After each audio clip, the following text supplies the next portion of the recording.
Valideynlik etmək üçün, yəni valideyn olmaqdan ötürü öncədən onun bir məktəbi yoxdur. Bizə olunan valideynlikdə, yəni biz özümüzdə şahid olduğumuz valideynlərimizin valideynliklərini öyrənirik və eyni zamanda biz bunu tətbiq edirik.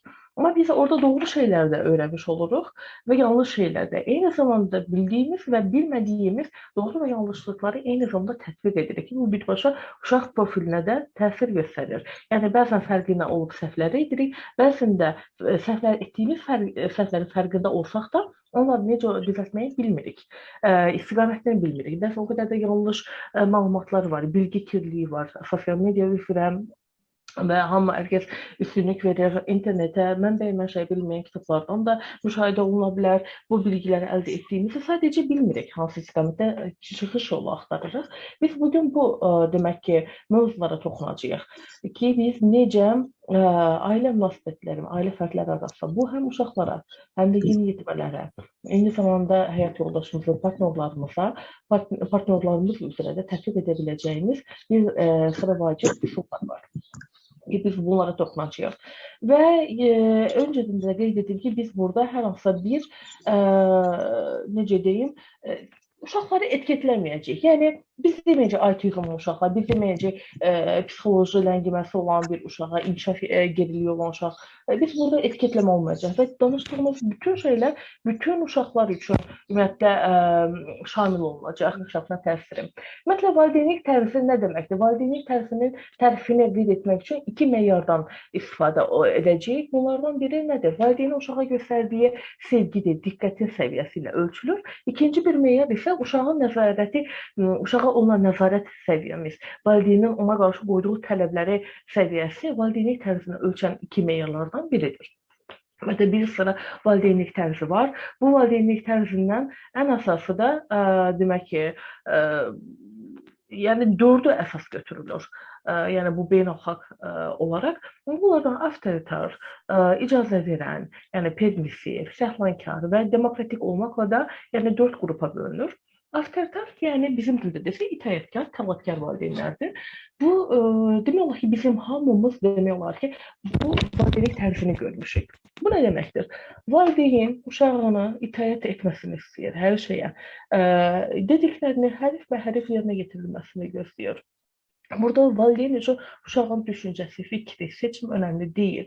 Valideyn sadəcə onun dediklərini, əmrlərini yerinə yetirilməsini gözləyir. Burada hər hansı bir qarşı durma olarsa cəzalar tətbiq olunur və anında cəzalar tətbiq olunur. Ən çox da tətbiq olunan cəzalar fiziki cəzalardır və burada psixoloji cəzalara da yer verilir. Amma ən çox istifadə olunan fiziki cəzalardır. Yəni bu deməkdir ki, burada bu münasibətdə, valideyn-uşaq münasibətdə liderlik valideynin əlindədir.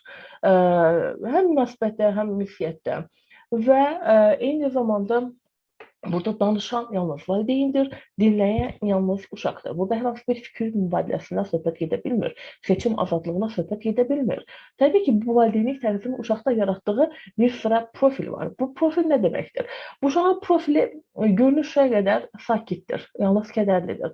Uşaq tez-tez qadağalara məruz qalır. Uşaq özünü ifadə etmək anlayışını, fikir mübadiləsi nə olduğunu, özünün söz haqqı olduğunu əslində qəbul edə bilmir və bunu özünü ifadə edə bilmir. Bir növdə uşağın öz güvəninin zəifləməsinə, özünə hörmətinin zəifləməsinə, özünü müdafiə etməsinin mexanizmasının zəifləməsinə gətirib çıxarır. Bu uşaqlar ümumiyyətlə cəmiyyət tərəfindən qəbul olunmama qorxusu yaşayır, sevgini itirmə qorxusu yaşayır. Çünki bazada təməl olaraq valideyninlə hər hansı bir güvənli bir bağı yoxdur. Güvən bağı qurula bilmir. Çünki valideyn ona hər dəfə cəza verəndə o valideynin sevgisini itirmə qorxusu ilə yaşayır. Ona görə də cəmiyyətə yaxşı adaptasiya ola bilmir. Sevgisini sevgi münasibətlərində gələcək, yəni universitet və ya da məktəb aləmində yəni yaşıdlarla dostluq demək ki, bağlantısının yaşaması da zəiflik yəni müşahidə olunur. Və həmişə də qorxular var ki, cəmiyyət tərəfindən qəbul oluna bilməsin. Eyni zamanda bu uşaqların ailə mühitində emosional və duyğuların qəbul olunmaması yaşandığı üçün bu uşaqların emosional və davranış sərtliyi yaranır. Yəni, məsələn, nə qeyd oluna bilər ki, məsələn, bəzilərimizdə də var ki, uzun müddət, məsələn, hansı bir ağrıya qarşı dözümlü daha çox da əslində bu müsbət bir his deyil. Çünki bunu uşağın illər boyunca uşaqlıq dövründən ağrıları, hər hansı duyğuları, hissləri qəbul olunmayıb və uşaq da bunu özünü duyğuları və hisslərinin qəbul olunmamağını özü də qəbul etməməyə başlayır. Və buna görə də yəni düşdüyü, yəni böyük, yəni yaş irəlilədikcə də yetkinlik dövründə belə öz duyğularını və sair qəbul etməməyə əslində özündə inkişaf etdirir. Təbii ki, bu yanlış bir şeydir. Yanlış və bizim qəbul etmək istəmədiyimiz bir durumdur. Digər icazə verən ailə, bu digər bir adı da permissivdir. Bu nə deməkdir permissiv? Yəni bu avtoritar, yəni tələbkar ailə tamamilə tərsidir. Burada valideyn uşağının necə sevgisini itirmə qorxusu var, qəbul olunmama qorxusu var. Buna görə də hər şeyini uşağa daha çox azadlıq verir. Hər hansı bir qadağa, limit, hər hansı bir tələb olunmur. Çünki qorxusu var ki, birdən uşağı incidə bilər, bütün sevgisini yaxşı icazə verə bilməz. Əsasən də avtoritar ailədə böyümüş uşaqlar, əsasən bu hal-hazırda gənc ailələrdə müşahidə olunur daha çox. Avtoritar tələbkar ailədə böyümüş uşaqlar əsasən bu üsuldan istifadə edirlər. Burada uşağa qarşı hər hansı bir tələb qoyulmur, qadağa qoyulmur, limitlənmə qoyulmur. Və bu dövrdə bu ailə mühitində böyüyən uşaqların profili necə olur? Hər hansı daha çox azadlığı olduğu üçün, azadlıq gördüyü üçün azadlığını necə istifadə edəcəyini öyrənə bilmirlər və özünü müəyyən qədər boşluqda hiss edirlər. Və bu uşaqlarda yəni evdə hər hansı bir qaydalar, qadağalar, tələblər, limitlər, sərhədlər qoyula bilmədiyi üçün cəmiyyətin qayda qanunlarını qəbul etməkdə, onlara əməl etməkdə birbaşa çətinlik çəkirlər. Və buna görə də cəmiyyət qarşısında birmənalı olaraq qəbul olunmayan uşaqlardır bu uşaqlar.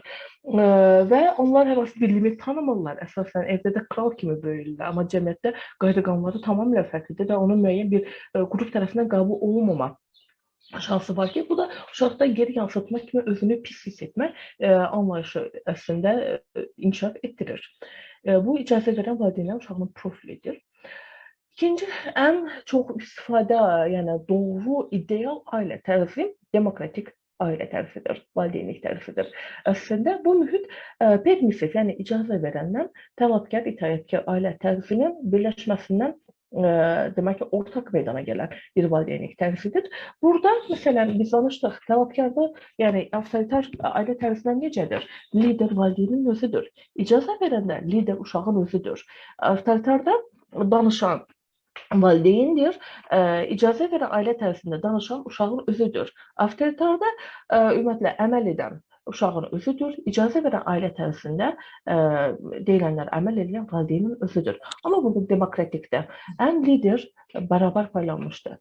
Yəni həm valideyn, həm də uşaq bərabər paylanıbdır və burada həm danışanı, həm də dinləyən iki tərəfli olaraq bərabər paylanıbdır. Demək ki, və burada fikir mübadiləsi var daim olaraq. Hər zaman fikir mübadilə, valideyn də fikrini ifadə edir, eyni zamanda uşağa da icazə verir özünü ifadə edə bilməsi üçün və buna görə də uşağın özündə bir özgüvən inkişaf edir. Uşağın özünü ifadə etmə tərzi inkişaf edir. Uşaq özünü müdafiə edə bilir. Uşağın özünə hörməti başlayır və ətrafına hörmət etməyə başlayır. Və bunun üçün də bizim üçün də ideal bir ailə tərzi, valideynlik tərzi kimi qeyd olunur. Və daha sonra təsəvvürkar ailə bizim digər qeyd etdiyimiz 3 ailə valideynlik tərzindən tamamilə fərqlidir. Burada demək olar ki, biz artıq uşağın valideynin fiziki yoxluğudur əslində, həm psixoloji, həm də fiziki yoxluğudur. Valideyn özünü birinci dərəcəli şəxs kimi deyil, baxın belə birinci dərəcəli şəxs kimi deyil, əslində özünü hər hansı bir ikinci, üçüncü, yəni nənə kimi aparır, baba kimi aparır, dayı kimi aparır əslində özünü və hər hansısa bir yəni yaxın şəxs kimi apara bilmir və əslində burada sevgini az göstərir. Və uşağın sevgi əslində ehtiyacı var, bir sıra tələbləri var. Yəni təkcə uşağın tələbləri, tələbatı yalnız qidalanmaq üçün, təmiz yerdə yaşaması üçün deyil, eyni zamanda bir sıra tələblər, sevgi, qayğı görmə tələbləri var, tələbatı var. Bu tələbat valideyn tərəfindən mütləq formada ödənilməlidir. Bu valideynə daha kimlər olur? Ən çox da daha çox işləyənlər, işə gedənlər, həm ana, həm adı işə gedir, gəlir, evə yorğun gəlirlər, evə gəldikləri halda uşaq artıq yatıbdır və o qədər də vaxt sərf eləyə bilmirlər. Daha çox uşaqları məşğul tuta bilməsi üçün ekrana məruz qoyan valideynlərdir. və s.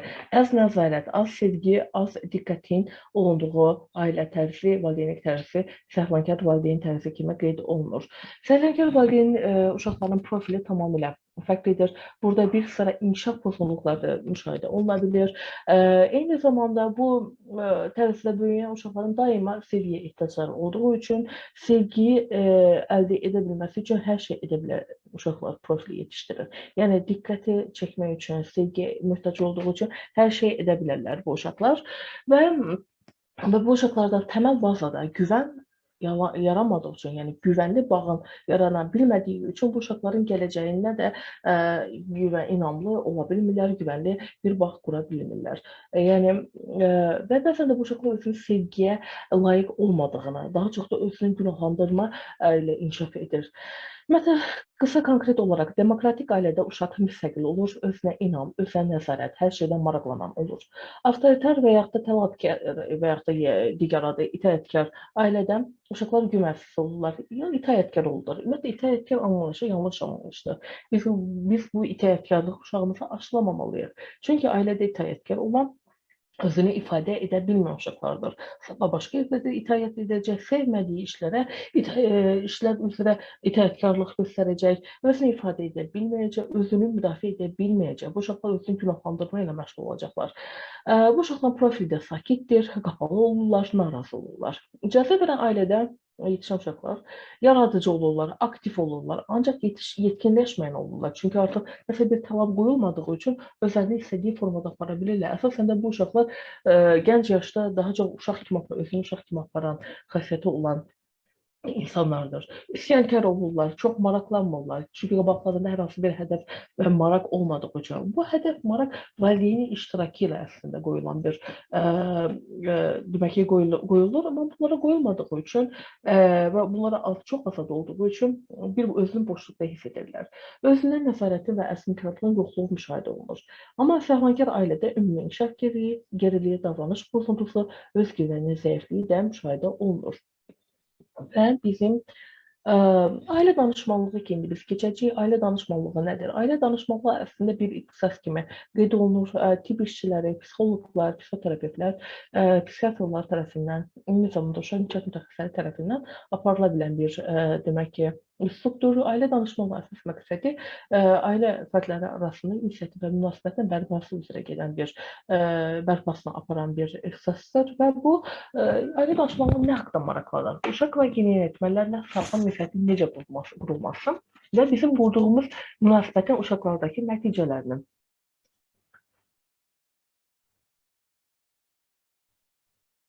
Əvvəlki slaydı göstərərdiniz. Əgər sizə bu slaytlar lazım olacaqsa, onu birbaşa bizim mərkəzin, demək ki, mən əvvəldən göstərirəm, birbaşa bizim, demək ki, e-maillar və yaxud da ki, bizim Facebook və yaxud da Instagramdan müraciət edin, biz sizə onun PDF-ni də göndərəyik.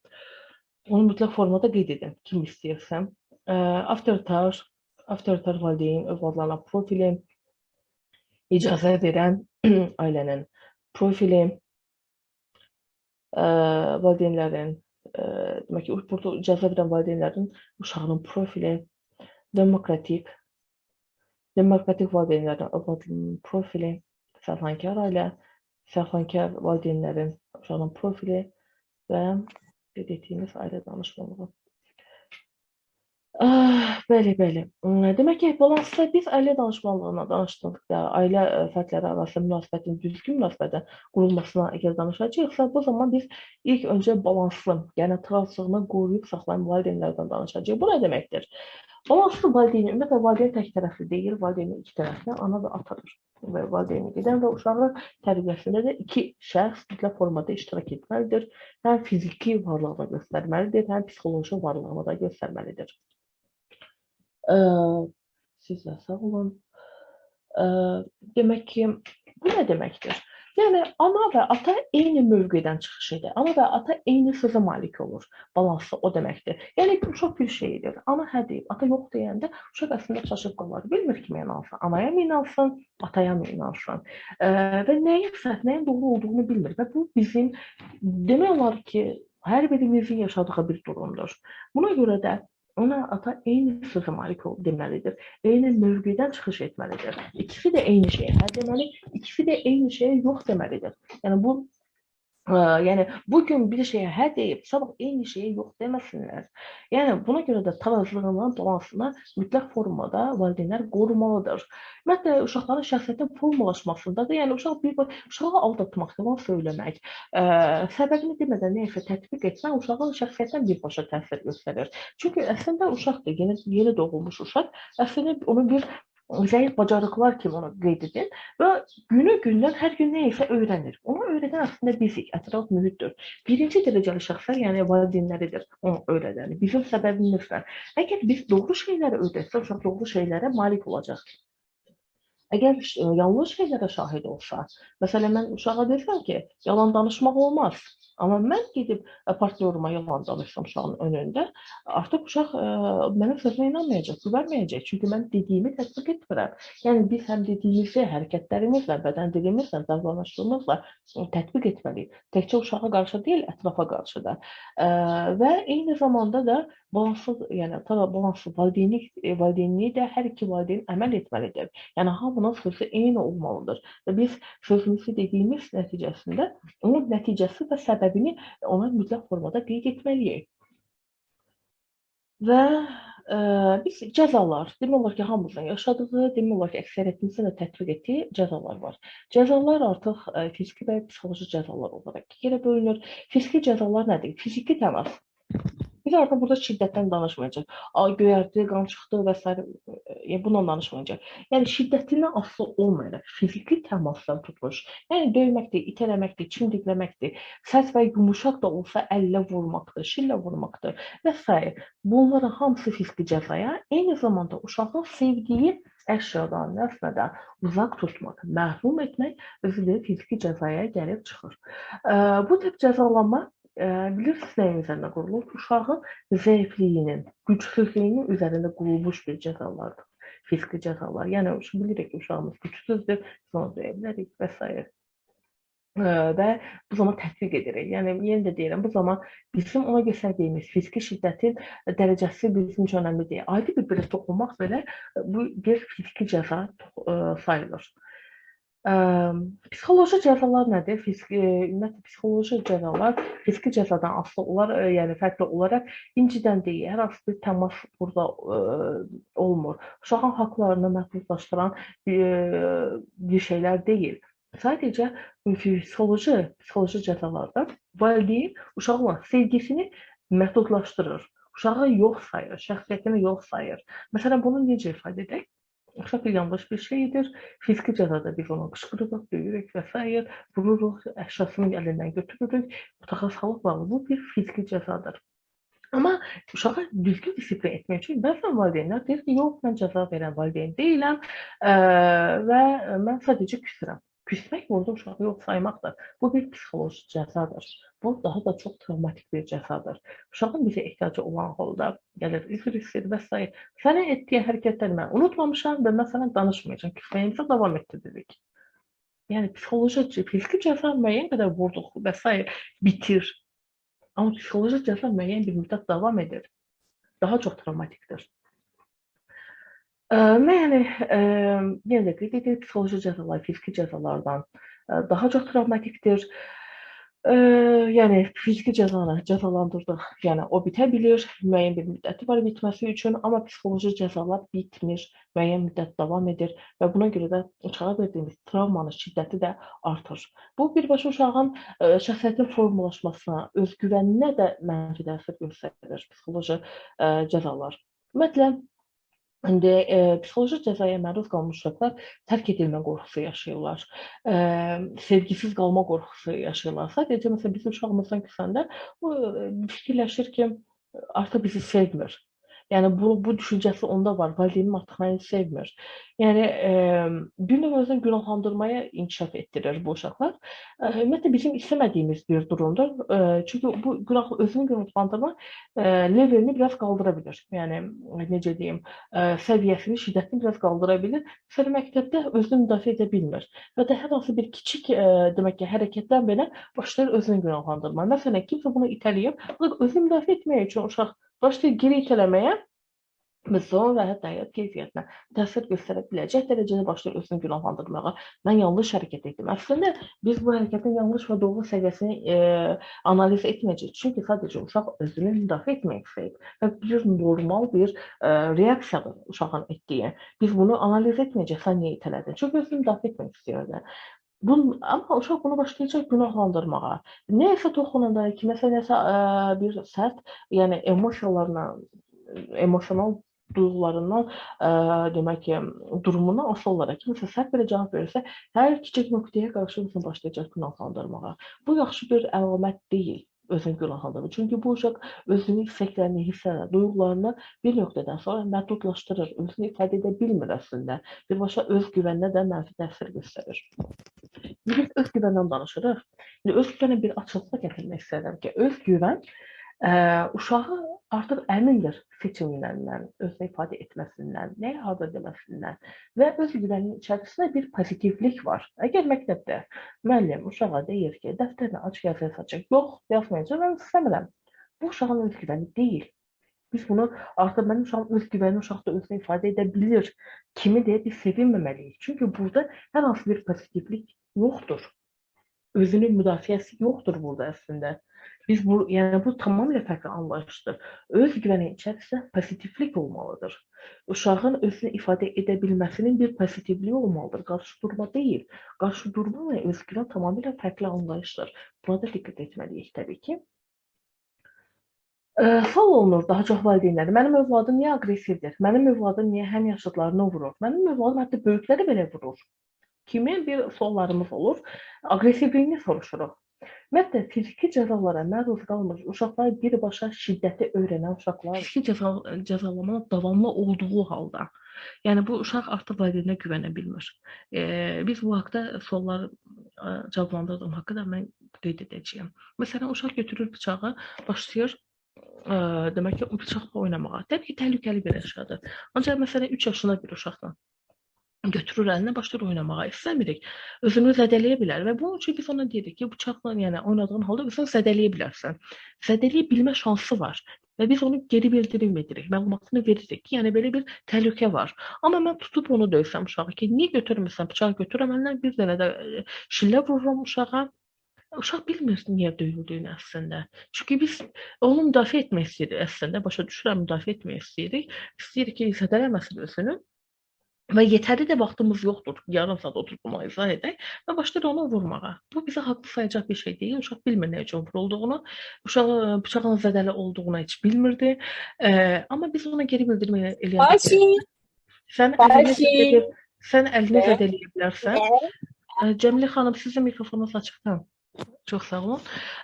Biz amma onun nəticəni, ona sözü geri bildirmə edəndə artıq uşaq bilir ki, özünü zədələmə şansı var.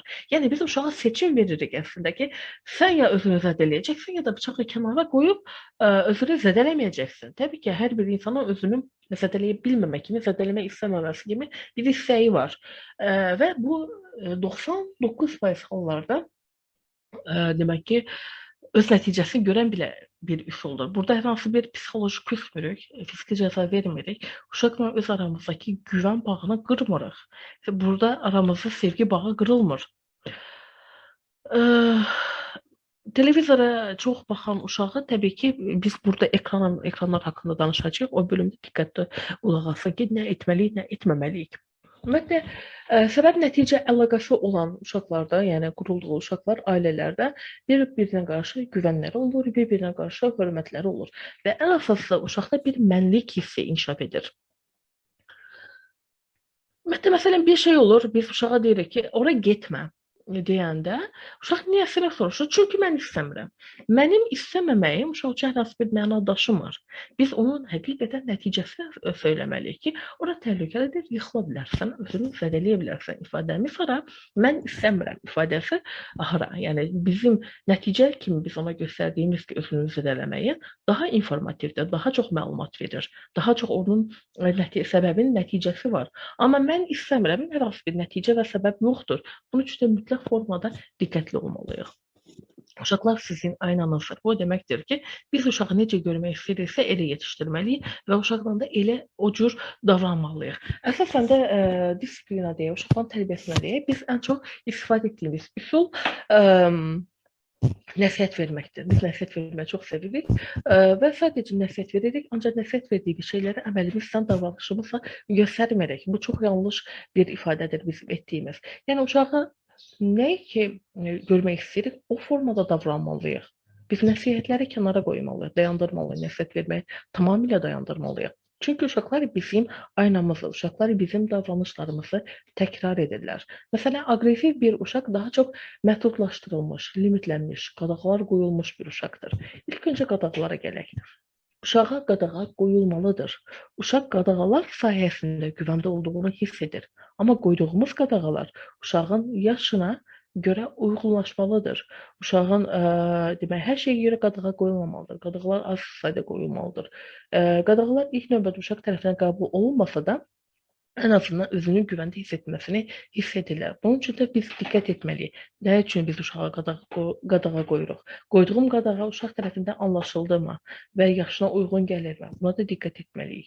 Amma biz qadağaların sayını artırmamalıyıq. Uşağı güvəndəyik. Bunu etmək olmaz, onu etmək olmaz, falan şey etmək olmaz. Daha çox qadağa qoyulmuş uşaqlar ümumiyyətlə öz güvəni aşağı, yəni öz güvəni aşağı zəif inkişaf edən bir şəxsiyyət formalaşdırmış oluruq. Daha çox məhdudlaşdırılan, limitlənən, həm məktəbdə müəllimləri olsun, həm bağçada müəllimələri olsun və yaxud da evdə valideynləri tərəfindən bu uşaqlar daha çox əngəllənir, dinlənilmir. Uşaq dinlənməyini istəyir, amma dinlənilmir və bunun üçün qışqırmağa məruz qalır ki, səsini eşitdirə bilmək üçün aqressiv davranışlar göstərir. Əsəb və qəzəb halı yaranır ki, uşaq özünü, bu qəzəbini, əsəbini, enerjisini çıxartmaq üçün aqressiv davranış göstərir, davranış pozuntusunu göstərir.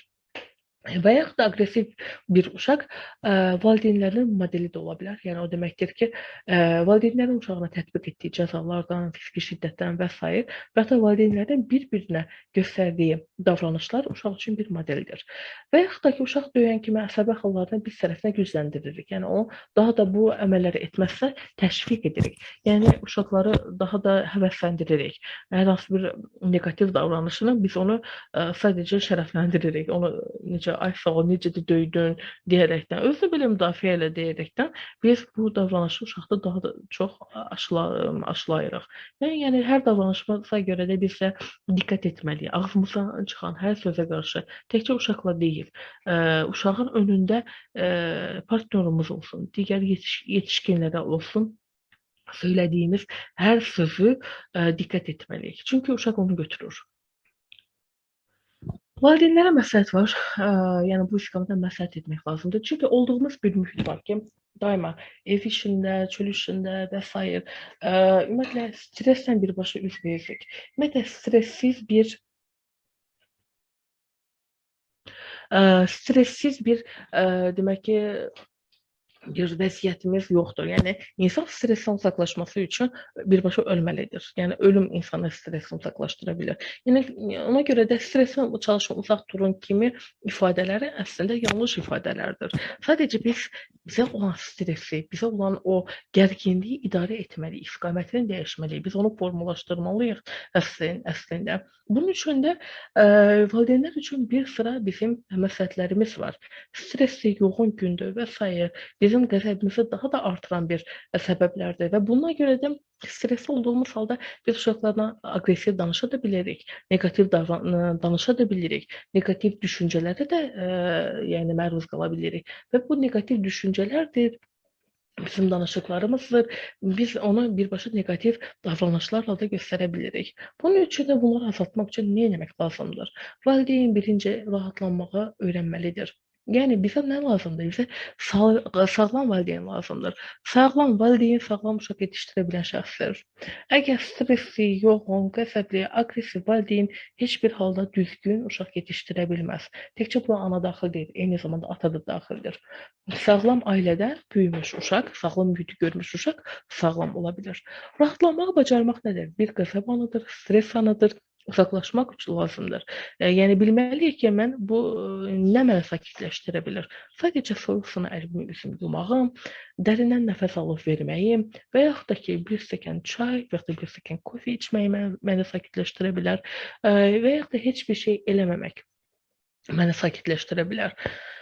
Stres anında və yaxud da qəzəb anında uşaqlarınızın qısa müddətli ayrı qalmağınız hər ikiniz üçün də önəmli olan bir hadisədir. Yəni qəzəb anında orada durub qəzəbinizi artıracaq faktorlar daha çox var və özünüzü idarə edə bilməyib şiddət də göstərə bilərsiniz, həm fiziki, həm psixoloji, həm özünüz üçün mənfi davranışlardır, həm də ətrafınız üçün. Buna görə də həmin mühitdən ayrılmağınız daha yaxşı ola bilər. Məsələn, ayaqyoluna gedib qapını bağlayıb bir müddət orada qala bilərsiniz və yaxud da ki, hətta uzaqlaşa bilərsiniz evdən və yaxud da digər bir otağa da keçə bilərsiniz. Heç bir şey düşünməmək lazımdır bu zaman. Ümumiyyətlə, yenə də dedim, stres qaçınılmaz bir şeydir və bunun üçün də gündəlik stresdən azad olmaq üçün biz sevdiyimiz işlərlə özümüzü, yəni gün ərzində özümüzə zaman ayırmalıyıq. Sevdiyimiz işlərlə məşğul olmaq üçün. Yəni yurda eləmək olsun və s. yəni toxunmaq olsun. Yəni hər şəxsin özünün hobbisi olmalıdır və bu hobbini etmək üçün, yerinə yetirə bilməsi üçün özünə zaman ayırmalıdır. Məsələn, ən çox da valideynlər deyir ki, yox, mənim falan zamanım yoxdur, ütüsü var, paltarı var, qabı-qacağı var və s. Bizə bu 24 saat içərisində valideyn əgər özünə zaman ayıra bilmirsə, biz hər hansısa bir sağlam ailədən danışa bilmərik. Və mütləq şəkildə artıq onu planifikasiyasını, planlamasını artıq dəyişməlidir. Valideyn özünə zaman ayırmalıdır. Çünki biz özümüzə zaman ayırdığımız halda özümüzün qiymətini bilirik. Yoxsa biz ailə, uşaq sahibi olmaq bu demək deyil ki, biz 24 saatımızı da uşağa həsr etməliyik. Özümüzü unutmamalıyıq. Sonra biz əgər özümüzü unudarsak, özümüzə zaman ayırtmayanda onun hayfını mütləq şəkildə uşaqdan çıxardırıq ki, sənə görə mən bunu edə bilmədim, sənə görə filan şey eləyə bilmədim. Bu bizim qəzəbimizi artıran bir faktordur. Sonra yoldaşınızla baş-başa qala biləcəyiniz zaman ayırın. Yəni partnyorunuzla, həyat yoldaşınızla və s. Baş-başa qalmaq, söhbət etmək, necəsən? Sualını vermək mütləq önəmlidir. Gününü necə keçirdin? Və burada hər hansı bir mühakimə etmək və s. Günahlandırma söhbətləri deyil. Ümumiyyətlə sadəcə yəni bilmək istəyirik ki, yəni duyğuların, emosiyaların nədir, yaşantıların nədir? Yəni adicə sakit formada söhbət etmək belə bizi necə də sakitləşdirir. Yəni hamımızın yaşadığı bir şeydir. Qəzəb anı müəyyən bir şey keçib, müəyyən bir aksiyonu olub və biz qəzəb anındayıq. Adicə kimləsə sakit söhbət etməyimiz bizə o hadisəni qısa müddətli də olsa unuda bilir. Biz o qəzəb anından uzaqlaşa bilirik. Yəni bu o qədər çox önəmli bir hadisədir əslində. Ümumiyyətlə bizim dostlarımız, sevdiklərimiz, yaxın qohumlarımız kimsə mütləq formada olmalıdır ki, biz açıq şəkildə duyğularımızı paylaşa bilək. Yəni mən bu hadisədə olmağa mən çox üzgün, özümü çox pis hiss elədim və onun səbəblərini başlayırıq danışmağa. Yəni mühakimə etmirik. Əslində bu bir qibətə də gəlmir. Mühakimə də etmirik. Və sadəcə aydın formada duyğularımızı ifadə edə bilirik ki, nə qədər bizim özümüzü yəni pis, yalnız hiss edirik və s. Yəni səmimi söhbət gedir əslində. Mütləq formada hər bir şəxsin bu söhbətləri eləyə bilməsi üçün rəfiqəsidir, dostudur, yaxın qohumudur, anasıdır, və yaxud da bacısıdır və s. olmalıdır. Sevdiyiniz fəaliyyətlərə görə məsələn, proqram düzəldə bilərik. Bu proqram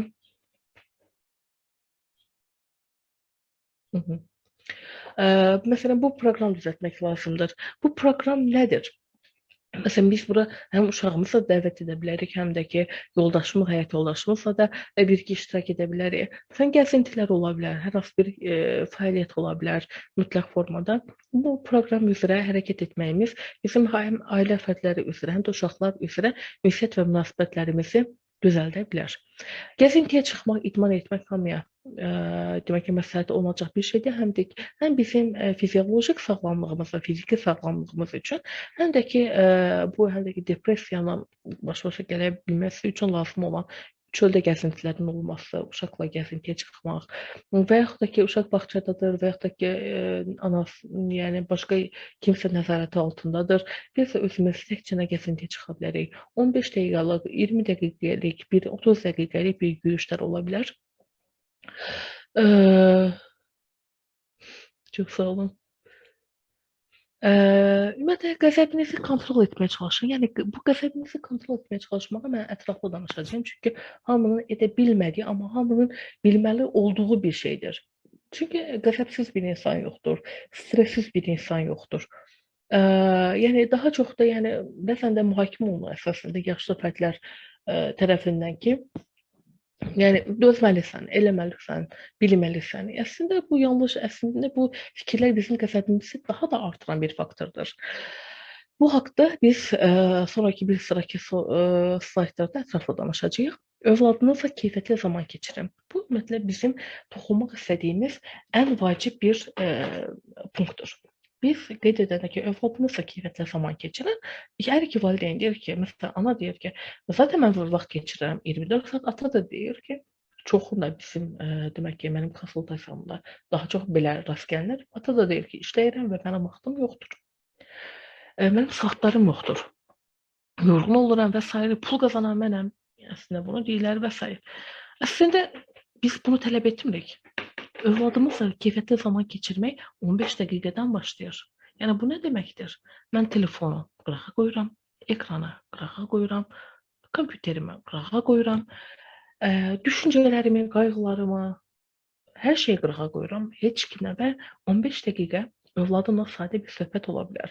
Bağçaya getmisənmi, necə keçirmisənmi, 10 dəqiqəlik bir vaxt ola bilər, amma keyfiyyətli bir vaxtdır. Valideyn, yəni uşaq valideynini fiziki olaraq onunla olduğunu görür, ona zaman ayırdığını görür, uşağa bu lazımdır. Yəni biz demirik ki, 1 saat aparın, 2 saat aparın, zooparka aparın, ora aparın, bura aparın, pul xərcləyin. Bunu demirik biz.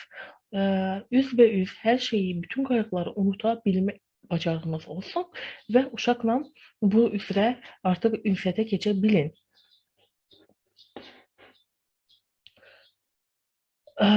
Bəli, bu haqda mən danışdım, balanslı valideynlikdə danışdım. Partnyorla fikir ayrılığının olması uşaqların şəxsiyyətinə də mənfi təsir göstərir. Ana hə deyir, ata da yox deyir.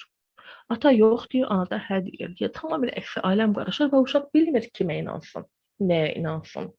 Bu günə hə deyirlər, sabah eyni şeyə yox deyirlər. Bu da valideynin bu da uşağın da çaş-baş qalır.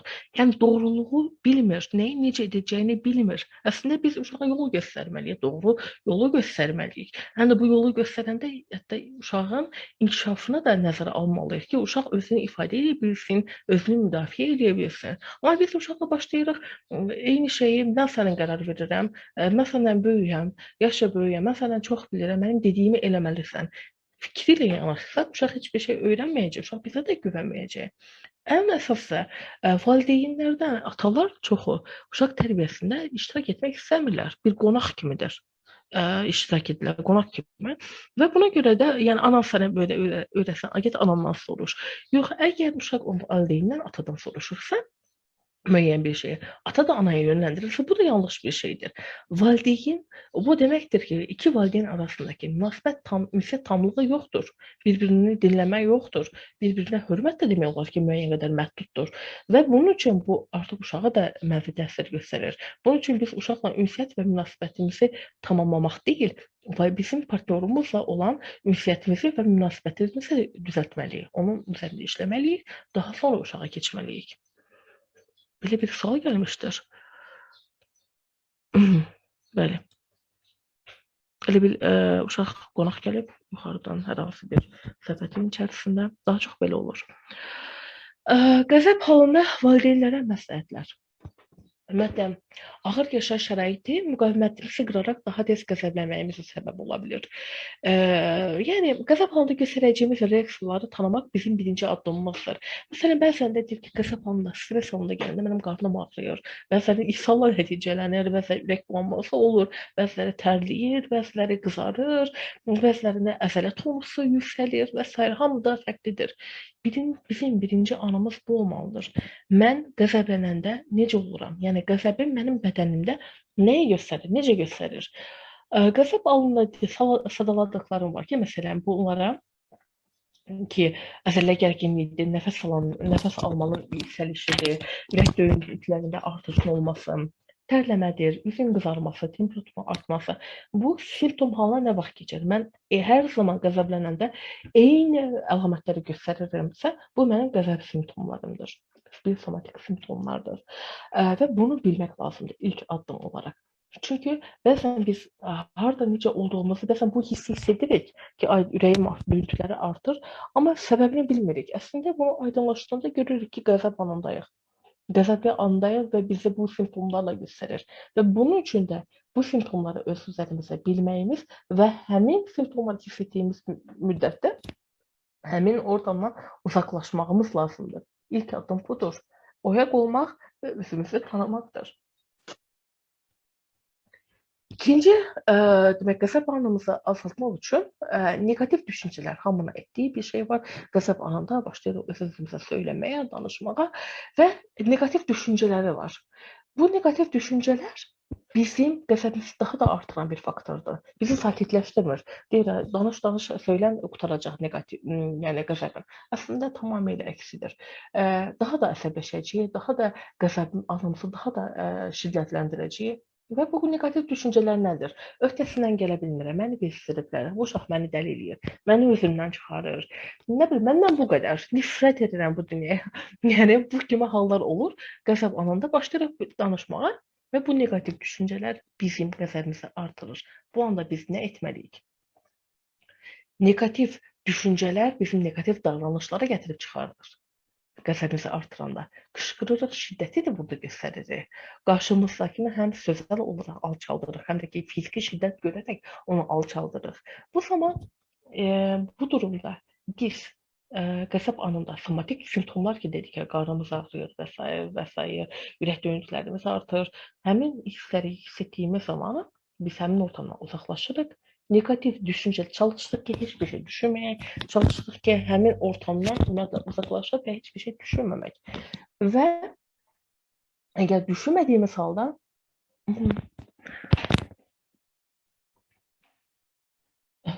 mən buna gələcəyəm, Elnarə xanım. Mən buna gələcəyəm, çünki bu ətraflı bir mövzudur. Bu haqda danışmışdıq. Mən bunu sizə izah edəcəyim sonda. Qəzəb anında, demək ki, qəzəb anında olmağımız normaldır. Bu duyğulara malik olmağımız normaldır. Neqativ düşüncələrə malik olmağımız normaldır. Neqativ düşüncələrin davranışımıza yansıtması da çox normaldır. Amma biz bunu dayandırmalıyıq. Həmin neqativ düşüncələri ümumiyyətlə, demək ki, stop deməklə biz onu dayandıra bilirik. Övladımıza zaman ayırmalıyıq. Ümumiyyətlə, keyfiyyətli zaman ayırmalıyıq. Övladımızla söhbət etməyi bacarmalıyıq. Övladımızla oyun oynamağı bacarmalıyıq. Övladımızla paylaşım etməyi bacarmalıyıq. Nə vaxta qədər ki, valideyn fikirləşir ki, biz, məsələn, çox bilirəm, və ya da mənim vaxtım yoxdur, və yaxud da ki, mən yorğunam, heç bir şeyə zaman ayırmır və s. Bu zaman uşaq heç valideynlərə də hörmət etməyəcək, önəmli də olmayacaq. Bunun üçün də biz uşaqla fikir paylaşıb etmək öyrətməliyik. Bunu necə öyrədə bilərik? Birinci, fəaliyyətlər. Fəaliyyətlər, yəni aktivitelər ola bilər. Biz övladımızla sevdiyi fəaliyyətləri tərtib edə bilərik, seçə bilərik. Oyunlar ola bilər və s. Həm bizim üçün maraqlı olmalıdır, həm də uşaq üçün maraqlı olmalıdır. Bura gəzintiyə çıxmaq da olsun, oyun oynamaq da olsun, söhbət eləmək də olsun. Necəsən, görün necə keçdi. Hər bir valideyn uşağına deməlidir bunları. Yəni, kiçik bir şey, biz yəni böyük bir şeylər demirik. Qısa bir müddətdə, 15 dəqiqə, 20 dəqiqə. Yəni, uşaq bilməlidir ki, valideyn onunla birgədir, birgə vaxt keçirir, özünü önəmli olmağını hiss edir uşaq. Uşaqlara randevu vermək, məsələn, sabah, məsələn, 20 dəqiqəlik bir oyunumuz olacaq kimi. Yəni, uşağı həftədə 2-3 dəfə, yəni minimum 30 dəqiqə uyğun olan bir randevulaşmaq lazımdır. Uşaq bu zaman özünü önəmli hiss edəcək. Yəni, onun bir günü olacaq, bir həftəsi olacaq. O həftəsində artıq ona kreslənməklə deyəcək ki, mənim artıq bunun zamanım, artıq müəyyən bir fəaliyyət eləyəcəm və s.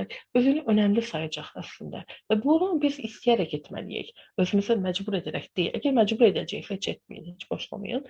İstəyərək etməliyik. Və hər hansı ki biz oyunlar qurduq, fəaliyyətlər qurduq, bu zaman liderliyi uşaqlar arasında biz bölüşdürməliyik. Nə deməkdir? Lider əslində çalışmalı ki, oyunu seçən, oyunda liderlik edən uşaq olsun. Yəni bu həm uşağa özgüvəni artıran bir durum olur.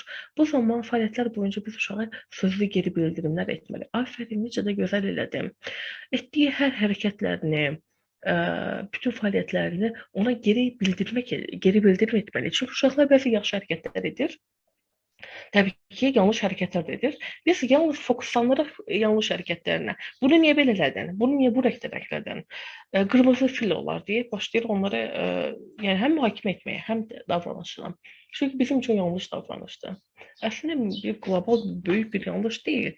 Biz hər yanlış hərəkətindən geri bildirim edəndə uşaq sadəcə neqativliyi öyrənir bizdən və onun doğru hərəkətlərinə geri bildirim etməyəndə uşaq özünü önəmli saymır, saya bilmir özünü önəmli. Buna görə də uşağa doğru hərəkətlərində, gözəl hərəkətlərində, pozitiv hərəkətlərini geri bildirim etmək lazımdır. Pozitivliyini geri bildirim etmək lazımdır. Afərin, çox gözəl, həvəsləndirmək lazımdır.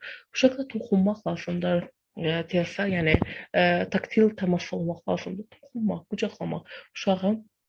Ümumiyyətlə, yəni bu bəzən valideyn toxunmaq istəmir. Çox nə bilim şamaracaq, nə bilim nə olacaq, daha çox sevgiyə ehtiyac olacaq, daha çox qucaqlamağa məruz qalacaq, yəni qucaq istəyəcək və s. deyib heç qucaqlamırıq. Əslində bu da bizim ən çox etdiyimiz yanlışlardan biridir. Uşağa sevgi öyrətmək lazımdır. Ümumiyyətlə biz uşağı gördüyümüzü, sevdiyimizi, onu qəbul etdiyimizi həm sözəl olaraq, həm də ki, bədənsel olaraq da qeyd etməliyik. Yəni, ağzımız bir şey deyib, bədənimiz yanlış bir şey deməsin və yaxud da neytral formada qalaraqdan deyil, həm də bədən olaraq, bədən dilimizlə də onu sevdiyimizi göstərməliyik. Burada yanlış bir şey yoxdur.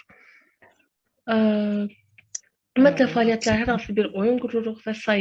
Fəaliyyətlər boyunca, Qəmər xanım, sizin mikrofonunuz açıqdır.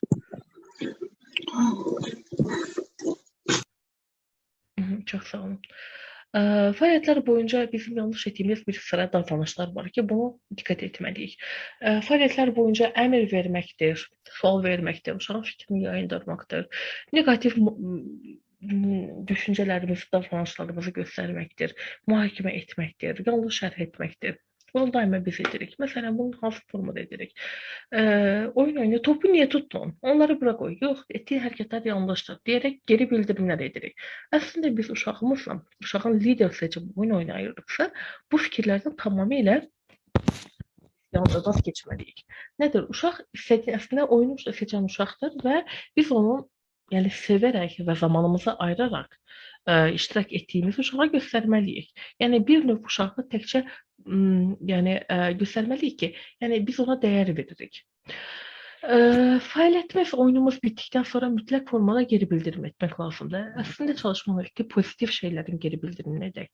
Yəni belə deyə bilərik ki, yəni sənlə oynamağıma mən çox sevindim. Yəni çox əyləncəli zaman keçirdim səninlə. Yəni bu daha çox önəmlidir və uşaq da özünü önəmli hiss edir. Uşaqlarla müsbət davranışlara maraq göstərir. Bu deməkdir ki, uşaqlara xüsusi bir vaxt təyin elədik, müəyyən bir saat dilimi. Bu saat diliminə məsələn, əgər 2-3 uşaqla aynı valideyn olduğu halda, bəzən görürük ki, uşaqların birinin münasibəti daha çox zəifdir. Biz münasibəti zəif olan uşaqlar daha çox vaxt ayırmasına hansı istiqamətdə təyin edirik? Bir zaman dilimi ayırın, bir randevulaşın. Məsələn, 15 dəqiqəlik bir, yəni çox deyil, 15 dəqiqəlik bir zaman dilimi, 20 dəqiqəlik bir zaman dilimi. Bu təbii ki, sizin özünüzə də uyğun olan bir vaxtda olmalıdır, həm də uşağın uyğun olan bir vaxtda olmalıdır. Yəni uşaq bunu seçsin əslində. Başqa heç kimi dəvət etməyin, başqa uşaqlarınızı bu zaman dilimindən dəvət etməyin. Sadəcə onunla bu fəaliyyətlərə TV izləməkdir, seriala baxmaqdır, cizgi filmə baxmaqdır, telefonda nəsə izləmək kimi bir şeylərə yəni əlavə etməyin. Fəaliyyət boyunca siz də özünüzü, yəni həqiqətən də onun da zövq aldığınızı mütləq formada göstərin. Həm sözəl olaraq, həm də ki, davranışlarınızla mütləq formada onları göstərin. Sual verməyin, şərh etməyin, mühakimə etməyin. Fəaliyyətlər boyunca xoşunuza gələn hadisələri paylaşın. Düzdür, xoşunuza gəlməyən bəzi hadisələr olacaq. Onu diqqətdən kənarda saxlayın. Xoşunuza gələn pozitiv şeyləri geri bildirim edin. Onlara bildirim edin. Bu zaman uşaq özünü yenə də önəmdə sayacaqdır. Yoxsa deyirsiniz, mənim 3 uşağım var, bir uşaqla münasibətim tamamilə pisdir. Mən onda onu etsəm, digər uşaqlar da başlayacaqlar qısqanmağa. Bu zamanı biz nə edə bilərik? Digərlərinə geri bildirim edə bilərik ki, sizinlə də zaman ayıracağıq. Həmin ki, indiki bu zaman dilimi, yəni mənim bu uşaq, yəni məsələn, adı 50-dirsə 50 üçündür. Və daha sonra sizinlə eyni şeyi mən sizinlə hər biriniz edəcəyəm. Və bunu mütləq formada davam edin. Və gördüyünüz kimi münasibətinizlə həftədə bir dəfə, həftədə 2 dəfə bunu etməyiniz və çalışın ki, hər həftə eyni gün, eyni saatlar olsun. Yəni uşağı bir randevu kimi onu bir vərdişinə çevrilsin və sonra müəyyən bir müddətdən sonra digər uşaqlarınızı eyni günə də daxil edə bilərsiniz. Müəyyən bir müddət lazımdır, uşaq adaptasiya olsun, özünü ifadə edə bilsin və görün ki, sizin başqa münasibətlərdə də, yəni başqa yerdə, durumlarda da münasibətiniz yaxşılaşmağa doğrudur. Bu məncə çox effektiv bir haldır. Ailədə ünsiyyət bacarıqlarının pik nöqtələri var. Bu nədir? Hamımız nəsihət verməyə, bayaq da dedim, nəsihət verməyi daha çox sevirik, başlayırıq nəsihət verməyə, başlayırıq danışmağa. Ümumiyyətlə, uzun danışıqlar etmirik. Net, kəsin, qısa, konkret. Danışdığımız zaman qarşı tərəfi günahlandırmırıq. Və yaxud da mən dili istifadə etmək lazımdır. Yəni, həmişə belə davranırsan, sən belə edirsən, sən sizə mühakiməyə gəlir. Bu uşaqları sevmədi, hətta bizim də sevmədiyimiz bir şeydir. Məsələn, təsəvvür edək ki, partnyorunuz nəsə bir problemdə qayıdıb deyirsə, deyir ki, sən həmişə beləsən, sən beləsən. Sizi birbaşa mühakimə edir. Sizi sevmədiyiniz bir durumdur.